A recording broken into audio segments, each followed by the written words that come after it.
Hey guys, it's the Lazystone, and I'm sorry if you're seeing this video again. I basically deleted the last one I made, which was supposed to be the final version, but I did leave a few things out with the audio, so I'm supposed to add in music. So today we're going to be talking about Cricket on the Hearth, and it's a story that was created by Charles Dickens first, and he was basically a novelist. He's well known for creating A Christmas Carol as well, but today we're just going to be talking about the book. Not the book, but the 1967 film. Anyways, John Solo, I highly recommend to do a review about this certain movie, and I just think that the story will best match up with the origins. If not the messed up origins, then the original story and how it developed into this film. I think John Solo would make a good movie on this. Anyways, Rankin Bass Jr. was founded in 1967, and Arthur Rankin Jr. was known for creating stop motion films and basically just the guy who was in charge of our childhoods. Basically, if you were watching a Christmas special, Rankin Bass is the company that was responsible for it.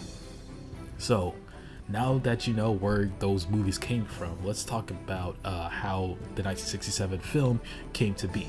So working alongside with Romeo Buller, Arthur Rankin and the Rankin Bass Company in general both helped each other out to create and produce the 1967 film that I'm reviewing about, Cricket on the Hearth. Rankin Bass Jr. has been known for making these amazing, incredible films, and to see that he really puts his heart into this movies is just saying the least. This guy has gained over 1,000 television programs that aired his specials on and off again, either if it was Christmas or probably holiday related.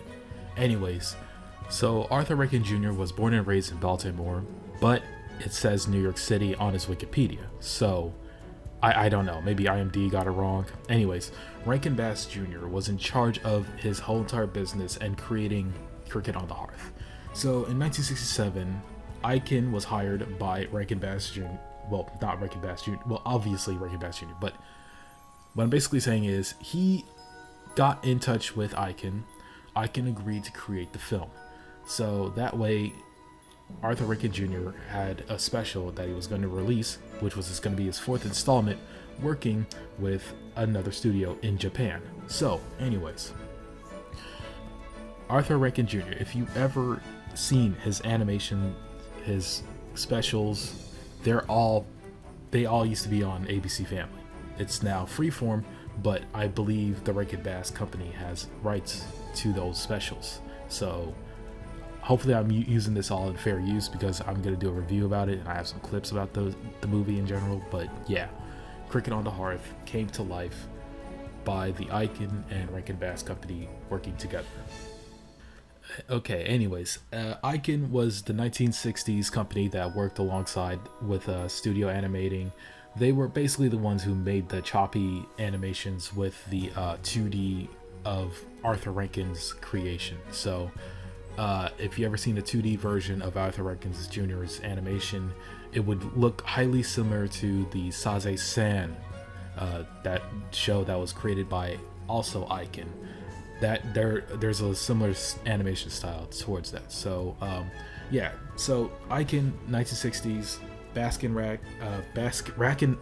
Rankin Bass, sorry, I can't say the company name right, all fused together to create some few shorts here and there, specials if you want, if you will. They're not movies, to just basically put on the air, and they were popular to say the least. I mean, some of them weren't. Most of them kind of just got popular. There's a small number of films that aren't actually recognized anymore, but hopefully I get to help you guys get recognized with the I keep saying recognized, get remembering all these stop motion specials basically. So hopefully I could take you into that world where Arthur Rankin Jr. and Ikin, you could say as well, both worked hard in order to create this Charles Dickens written novel, Cricket on the Hearth. At the beginning of the film, you are met by the voice of Caleb, who you're going to see in the film later. I will point him out. He's going to be the guy who's going to basically introduce you to this story. You never heard of the lucky cricket on the Hearth? Well, it all started in merry old England a long time ago. Here, lend an ear. Anyways, then you are introduced to to the title card, then to the special, where you're in London. There's carols singing. There's a bunch of, I don't know, Christmas stuff, related stuff going on in the middle of the winter. Really nice, really nice. And again, this story was original by Charles Dickens. A huge shout out to Hayes Green. I got this off of his channel. I just got some clips from the movie. I hope it's alright. I really didn't want to, capture the source from something else. Anyways, it looks like he has some OSTs from probably Rankin Bass. I'm not 100% sure, but if he's a fan of Rankin Bass, shouts out to him, and go subscribe to his channel if you guys want to help support him. So anyways, disclaimer as well, everything is used for fair use. I do not own this. This is owned by NBC.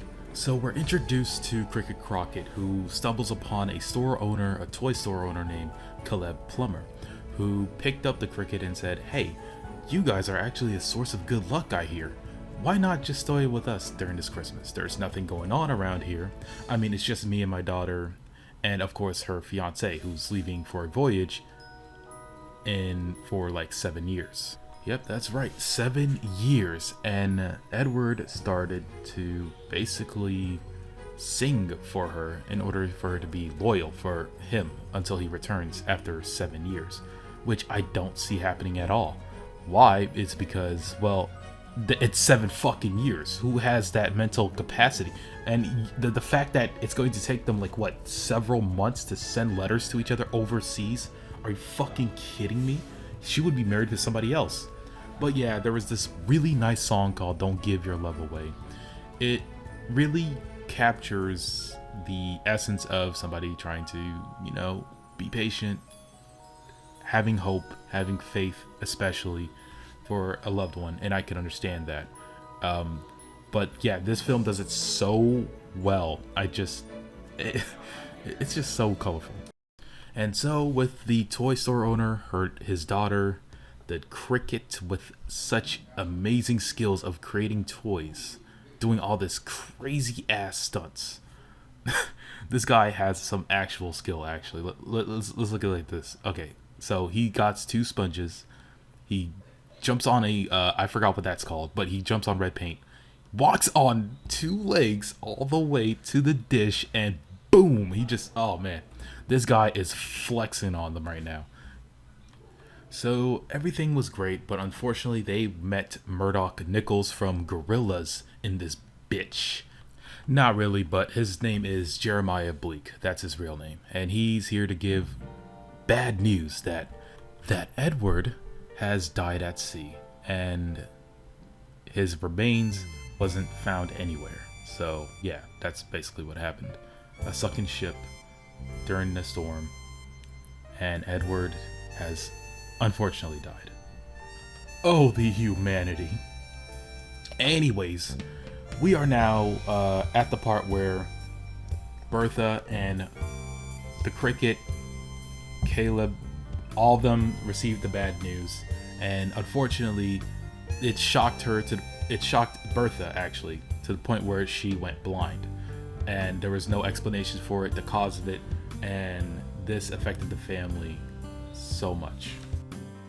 So with the whole family mourning and Caleb trying his best to keep up with the demands of toys needed for his toy store, and keeping Bertha afloat, like happy, because she's like, well, in this case, disabled, and she can't see and she can't help out with making it with the toys anymore.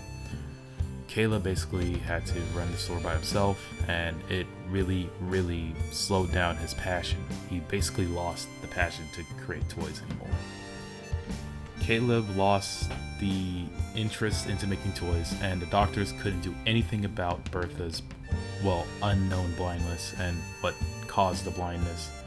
So he kept going to moneylenders in order to pay them for their hard work and figuring out what caused their blindness, but it didn't work out at all. So anyways, Caleb ended up selling his toy store, and packing up and leaving off to go find another place to live and a toy store nearby to basically work at. So Caleb couldn't find work anywhere until he stopped at none other than Tackleton's toy shop. Who's Mr. Tackleton? Well, I should slap you for just even asking me that. Mr. Tackleton is the most generous, most easygoing. Like, he's the most friendliest toy store owner of all fucking time. Why was I stuttering? He literally is the best looking man in all of London, okay?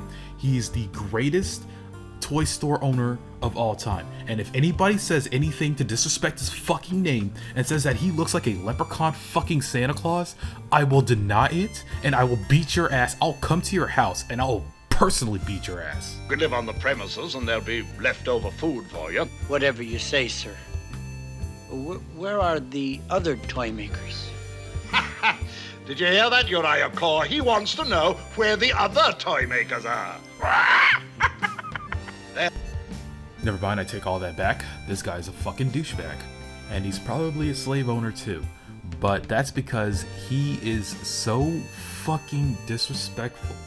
He wouldn't even spare fresh made food to feed his fucking employees. That is fucked up. So I'm guessing he's just like a greedy asshole because he underpaid almost all of his employees. He wouldn't even mind trying to pay somebody as desperate as Caleb Plummer. So yeah, fuck this guy.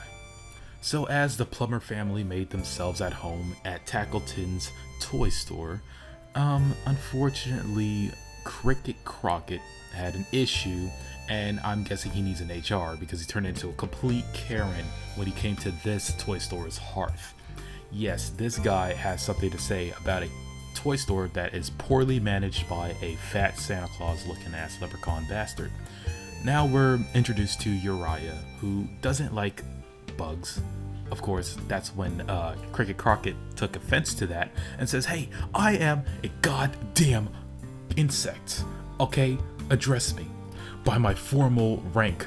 Literally, this is what he actually said. Bug, I am an insect, I am. I will thank you to address me by my proper rank. I loves to mangle insects.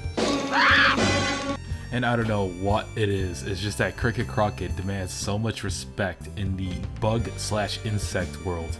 No matter who he talks to, he just wants to make sure that nobody calls him a bug.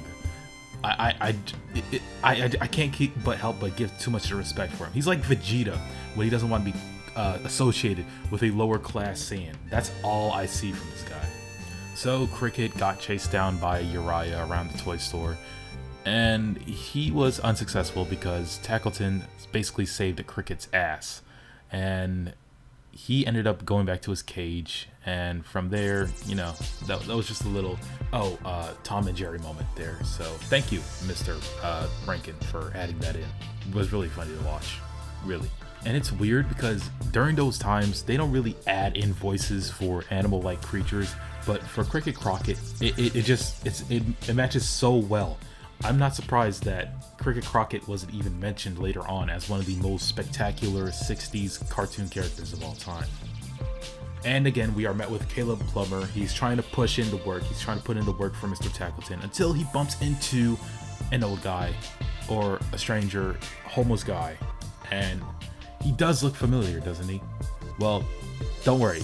He will be, just remember this guy. He's going to be very important for what's going to happen next in this video. So keep watching. Oh yeah, and put a like button because you are a fucking G for tuning in this long on this video in the spectacular journey of Cricket and on the Hearth. I was about to say and the Hearth. What the fuck? So Caleb let the stranger into his, well, not his house, but into Tackleton's toy store to stay in with them to spend Christmas, because Christmas is all about spending time with mankind. And And for some creepy reason, the stranger recognizes Bertha, like as in her real name here. Just so happens to recognize Bertha for some reason. Don't know from where, he just recognizes her. So yeah, I think you guys could see what's about to happen in this movie, well, later on. But yeah, he recognizes Bertha for some reason. Dead giveaway. Bertha wanted to talk about decorations and having a mistletoe, but the thing is, Caleb, in his situation, he said that Christmas isn't all about those fine decorations and rich things. It's all about Christmas, because the first Christmas, he even also mentioned that it didn't have anything to do with Christmas. It had to deal with the birth of Jesus and how the gift of giving is just from the heart, not from, oh, I want this, I want that. So yeah, that's the strongest message that I've gotten from this film, and it will be mentioned again at the end of the film as well. So hang on to that, because there's a powerful message right after I'm done reviewing this whole entire movie. And it's nothing about religion, it's just that it's a powerful message to convey and to show that, yeah, Christmas was once a holiday about being thankful for what you have, rather than just going through the market trench, buying ridiculous amounts of gifts just to make it a perfect Christmas almost every year. So yeah, that's why I chose this movie out of all of them. It's because it's so fucking good, especially when the song, the first Christmas, like I mentioned before, had the Norman choir, and it felt so good just to listen to. I don't know why. In the hearts of men.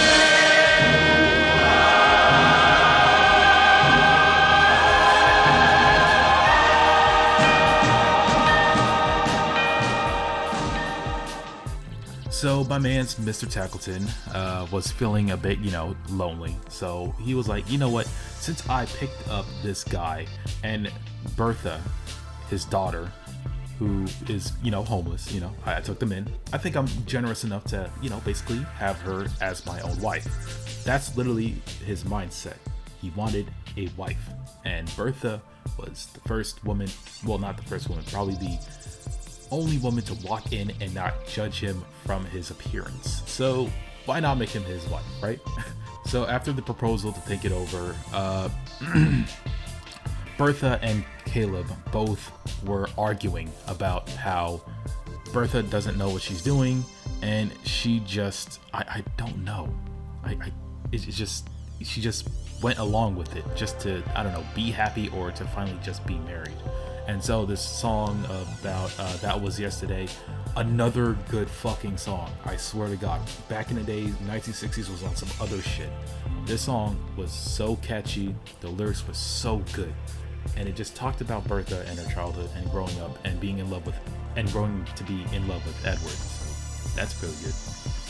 I just don't know why. It's just so fucking catchy. It really is. Just give a listen.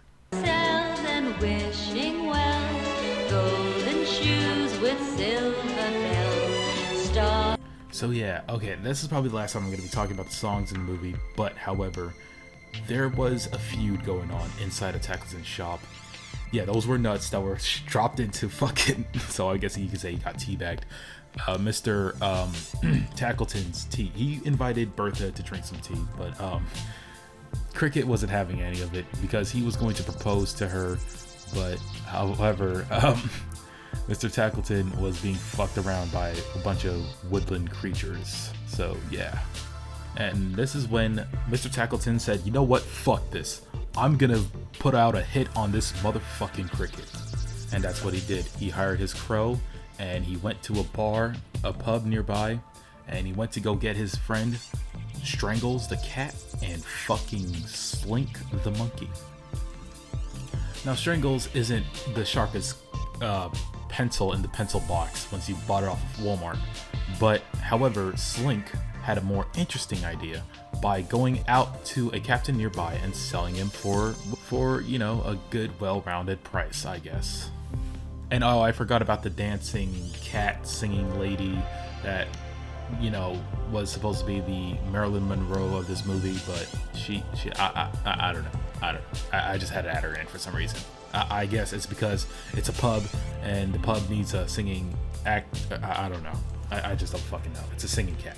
What else can you do? Don't know why she was in the 2019 film. She has a fantastic voice, but I'm guessing she wasn't fictional enough to be in this fucking god-awful movie. And let's just bring up that point, actually. A Bass Rankin movie doing so much better, and it could be any other movie. This movie in general is way better than Cats. I just had to argue about that. That is actually fucking sad. And the fact that this fucking movie, this film, created by a very generous man in the 1960s, doing way better than a 2019 film, is actually fucking sad. And I really, really can't help but cry. I can't shed a tear. But that is just fucking sad. This movie that I'm reviewing right now is actually better than Cats. That is insane. And so, by surprise, Cricket was abducted by Strangle, Slink, and Uriah. The whole fucking gang. I was about to say Ku Klux Klan. Anyways, the mob headed towards the captain, where they're trying to sell the Cricket for some money. But that wasn't actually promised. He actually pulled a gat onto their asses and blasted them to Jesus. Oh, what's that? You think that they escaped? They saved their lives? Oh no, they didn't escape. They got shot the fuck up. Now, where's our pay? I've got your payoff right here, lad. And with that, we face the actual second death of the movie. Uriah, Slink, and Strangles are now presumed dead. A moment of peace, a moment of silence for them. And let's get back to the movie. Anyway, the captain wanted to sell the Cricket over to China. That's where they were sailing, and he was hoping to get a good price out of it. But however, Crockett wasn't going to have any of that, so he played dead in order to get thrown out the ship and somehow get his way back home. But the problem is, that wasn't going to be, well, what's going to happen, because he's tied up and he can't actually swim. So yeah, what do you do if you are a somewhat lucky cricket and you're in a magical film for children? What can possibly happen in order to save your Cricket Crockett looking ass? Oh, that's simple. Just have Deus Machina, the Deus Ex Machina moments to happen. And that way you could survive and end up back at home with no consequences, actually. So that's what exactly happened. There was a magical fucking, I shit you not, a whale that picked up the fucking cricket, spout him out. The fucking pelican just gobbles him and then takes him to another location towards where the fish are. And then there's a fucking sea marlin, there was a fucking goddamn swordfish, and then there was fucking seahorses. I can't make this shit up. And then after that, he ended up back home. He ended up back home and he met the fucking toys that came to life in during Christmas Eve, I believe. At midnight, yeah, that's what happened. And during that time, the toys actually talked to Cricket and told him that the old man, who was a stranger outside sleeping, was actually Edward Belton. And Edward was in disguise the entire time, and that, you know, again, like from the previous, what I said, oh yeah, remember this guy till the end of this video? Yep, we're actually almost at the end of this video, and Jesus Christ, yeah, what a huge reveal. So Edward is back, and he explains exactly why he didn't go back to Bertha when he first, well, met her while being in the disguise. So yeah, thanks to the help of the toys, yeah, they told him that Edward was the stranger, and he actually survived the shipwreck and ended up in an island, made a raft, picked up by a whaler. Whaler took him back to London. And the reason why he didn't want to go back to Bertha is because he promised her, well, he promised to marry Mr. Tackleton. And that just pissed Cricket the fuck off. He went off and said, hey, why the fuck are you listening to whatever the fuck Bertha says? She is just talking her ass off because, one, she lost the love of her life. Two, you're the love of her life. You were there the entire time. You should have said something. And three, she would have done anything to get you back. And that's what happened. So Cricket led Edward back into Tackleton's toy store and to, Bertha's bed. And when they finally got together, back together for so long, for 2 years, Bertha finally felt happiness in a long time. And that's what happened. They immediately got married. Tackleton ended up going back to his shop, expecting to get married.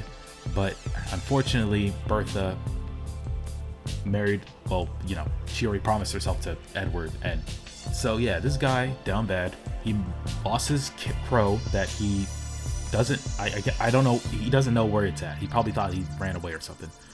And now he's sad, down in his bag. But, however, Bertha says, oh, well, you're a really charming person. You're a very handsome person. You're very nice to us, blah, blah, blah. And that's what he wanted to hear the entire time. Compliments.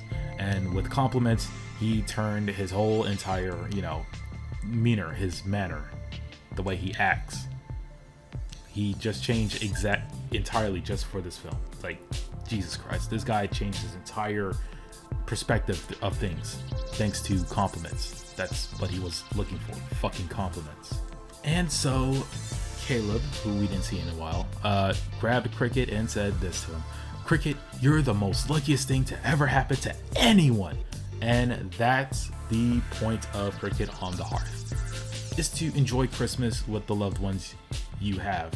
And that's the point.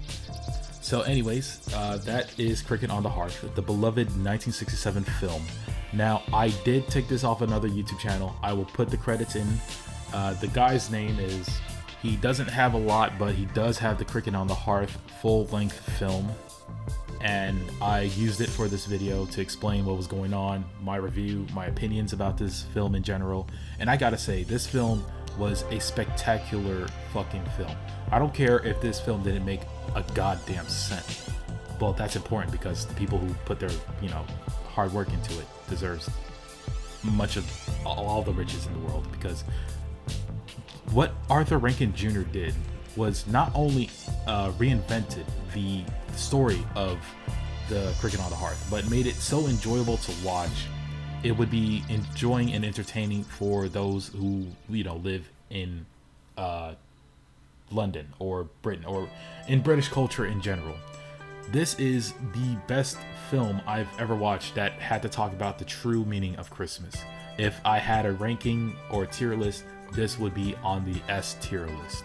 This film doesn't really go off and talk about, magical, this, that, bullshit. No, they don't talk about magic. They talk about real issues that goes on in London and how people could struggle through a lot of shit, but with a lot of faith and togetherness and mankind being together in general, being the humble, heartwarming message that was conveyed out of this Christmas film in general. So I loved that message, and it really was inspiring. And I don't know why, but I feel like there should be films more like this that has really talented musicals, really just back in the day type shit. Like, if there are films like this, I would like to watch it. And yeah, that's about it. This was really was worth it, and it is a 10 out of 10 to me, in my opinion. So yeah, I want to hear from you guys too. So leave a link. Leave a comment in the comment section below. Tell me what was your favorite Christmas special to watch. I might do another one next year as well, because this was kind of fun to watch, and just fun to just I watched this movie a while back in 10 years ago, but it feels amazing just watching this again. I just felt a little bit more smarter now, just Charles Dickens, the novelist, knowing that he was the one who created the story. And yeah, just it. I mean, it was really one of those great mentionable movies. So the voice actors aren't well. I don't know if they're well known anymore, but Danny Thomas, obviously, with his daughter Marlo Thomas. Don't know why I said her. Ed Ames as Edward, Ab Lane as the singing cat in the fucking movie, and Hans Conried as Mr. Tackleton. And of course, Roddy McDowell as the cricket. So I don't know why they put that there as the cricket. You know, like they could have just done for the other characters. But anyways, yeah, old voice actors, but from a golden era of animation and Christmas entertainment. That's the best way to put it. So I'll leave Danny Thomas to give you a little message to, you know, and take with you for Christmas of this amazing film. Take it away, Danny. And also, Merry Christmas to you all. And yeah, just have a great Christmas, guys. And happy holidays for those who don't. The reason we celebrate remains. Yes, that reason hasn't changed since the very first day when the wise men presented their gifts of gold, frankincense, and myrrh. And on that subject, there's a lovely poem by the author Edmund Cook that sums it up pretty well. Mr. Cook wrote, "'Tis not the weight of jewel or plate, or the fondle of silk or fur, 'tis the spirit in which the gift is rich, as the gifts of the wise men were. And we are not told whose gift was gold, or whose was the gift of myrrh."